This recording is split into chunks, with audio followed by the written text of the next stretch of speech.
शिवरात्रि की गरिमा ऊंची महिमा अपरंपार है, पावन है सिद्धों की धरती ऊंचा गढ़ गिरनार है। शिवरात्रि का त्योहार मनाने चले चलो गिरनार, शिवरात्रि का त्योहार मनाने चले चलो गिरनार। भव नाथ करेंगे बेड़ा पार, ओ साधु चले चलो गिरनार। गिरनार गोद में ભવનાથની તળેટીમાં ભાવેશ્વર મહાદેવના પ્રાંગણમાં જગતગુરુ ગર્ગાચાર્ય 1008 મહામંડલેશ્વર શ્રી મહેન્દ્રનંદગીરી બાપુના શરણોમાં આજ હું અહીંયા હાજર છું. આપનો પીવદાન ગઢવી આપ સૌને આહવાન કરું છું કે 4 દિવસ આ ભક્તિ, મુક્તિ અને શક્તિનો ત્રિવેણી સંગમ જેને કહી શકાય, એવા અર્ધકુંભ, મહાકુંભ, મિનિકુંભ જેને કહી શકાય, એના કરતાંય મોટું નામ છે બાપુ સિંહસ્થ હોય, કોણસ્થ હોય, પણ આ તો હૃદયસ્થ કુંભ જ્યારે થવા જઈ રહ્યો છે ત્યારે ગુજરાત સરકારના માનનીય નાયબ મુખ્યમંત્રી શ્રી હર્ષભાઈ સંઘવીની ઉપસ્થિતિમાં ગઈકાલે ડમરૂ યાત્રા નીકળી, હજારો સાધુ સંતો એમાં જોડાણા.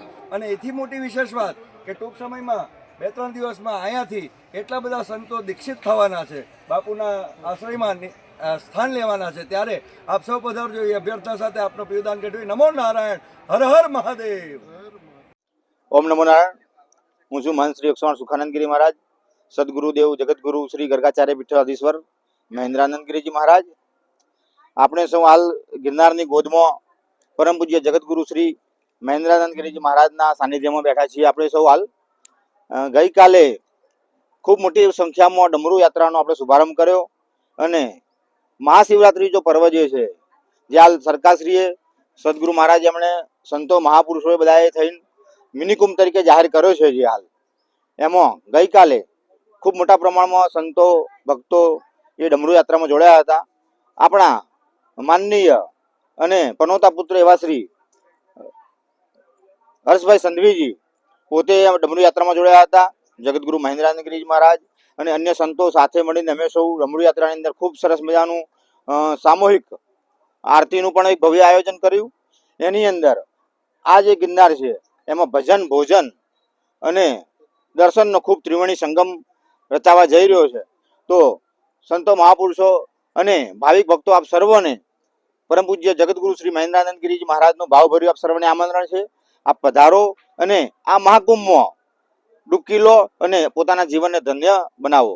હાલમાં પૂજ્ય જગતગુરુ શ્રી મહેન્દ્રાનંદગીરી મહારાજનો એક ઉદ્દેશ કે સનાતન ધર્મની અંદર જે હાલમાં જગતની અંદર જે પશ્ચિમ સંસ્કૃતિ તરફ જે જઈ રહ્યું છે જગત, અને નાસ્તિકતાવાદ ખૂબ વધી રહ્યો છે, એમાં સંતોનો ખૂબ એવો પ્રયાસ છે કે બધા આપણે પોતાની મૂળ સંસ્કૃતિ, આપણી જે મૂળ ધરોહર જે છે સનાતનની, એમાં જોડાઈએ અને સનાતન ધર્મની સાથે જોડાઈને આપણે સૌ ધાર્મિક ધર્મમય બની જઈએ. પૂજ્ય મહેન્દ્રાનંદજી મહારાજે અત્યાર સુધીમાં હજારો ભક્તોને પોતાના સેવકો, શિષ્યો બનાવ્યા છે અને સનાતન ધર્મનો ખૂબ મોટો પ્રચાર પ્રસાર કર્યો છે. અને બાપુના શિષ્યો એ ફક્ત ભારત જ નહીં, વિદેશમાં પણ પોતે સનાતનનો પ્રચાર કરી રહ્યા છે. અને બાપુ આવનારા સમયમાં એટલે કે તારીખ 14 તારીખના રોજ ખૂબ મોટી સંખ્યામાં બીજા અન્ય શિષ્યો પાછા એમાં જોડીને એને સંન્યાસીઓ બનાવી રહ્યા છે બાપુ પોતે, અને આવનારા સમયમાં પણ બીજા બનાવવાના છે. તો આપ સર્વને આ ધર્મમય આ કાર્યની અંદર જોડાવા માટે બાપુનું અમારા સર્વ સંતોનું ભાવભર્યું આમંત્રણ છે. અને સૌ આવીને શિવમય બનીએ અને ખૂબ ભક્તિમય શિવની અંદર રંગાઈ જઈએ અને પૂજ્ય બાપુના આશીર્વાદ લઈએ. ઓમ નમો નારાયણ, હર હર મહાદેવ.